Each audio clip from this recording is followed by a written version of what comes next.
Alors pas spécialement parce qu'en fait j'ai fait un stage en bibliothèque du coup et la bibliothécaire s'est avéré que c'était une amie, c'était la mère d'une amie donc ça a été facile de trouver le stage. Je lui ai juste demandé si je pouvais faire le stage avec elle parce que je voulais découvrir les métiers du livre et elle a accepté tout de suite donc c'était pas trop une galère.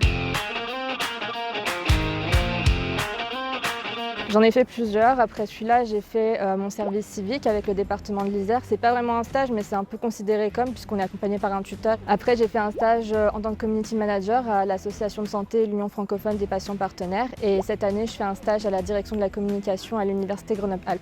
Alors déjà, ça m'a apporté de travailler avec une équipe de communication directement parce qu'avant, j'ai toujours été toute seule, entre guillemets, qui avait des compétences en communication dans une équipe. C'était toujours moi qui faisais de la pédagogie, on va dire, envers l'équipe, leur apprendre ce que je savais en communication, etc. Là, c'est vraiment des professionnels en communication qui m'ont apporté des choses, donc du coup, c'était vraiment enrichissant. J'ai vu l'annonce du service civique qui consistait à faire de la mission contre le gaspillage alimentaire. Je me suis dit pourquoi pas, puisque on m'a refusé en master justement parce que j'avais pas d'expérience et du coup je me suis dit pourquoi pas faire une expérience pour valoriser un petit peu le CV. Donc on est accompagné par un tuteur, un peu comme un stage en fait. On nous fait vraiment confiance et on nous donne une mission et on doit faire un travail comme quelqu'un qui travaille dans une entreprise ou dans une collectivité.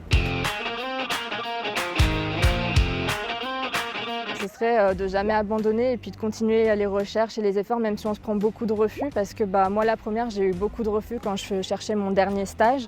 Même si c'est dans des structures qu'on voulait faire à tout prix notre stage, je pense que ça sert à rien de baisser les bras, au contraire il faut continuer et puis ça arrivera sûrement à un moment donné. Si on a eu un refus quelque part, c'est qu'on va être accepté quelque part d'autre et qu'il y a forcément une place qui nous attend, donc ce serait le conseil que je donnerais. Ce serait faire marcher aussi son réseau, qu'on a eu des expériences précédentes, contacter les gens qu'on connaît parce qu'ils peuvent peut-être connaître quelqu'un qui pourrait nous prendre en stage ou dans une autre structure. Donc ce serait le deuxième conseil que je pourrais donner.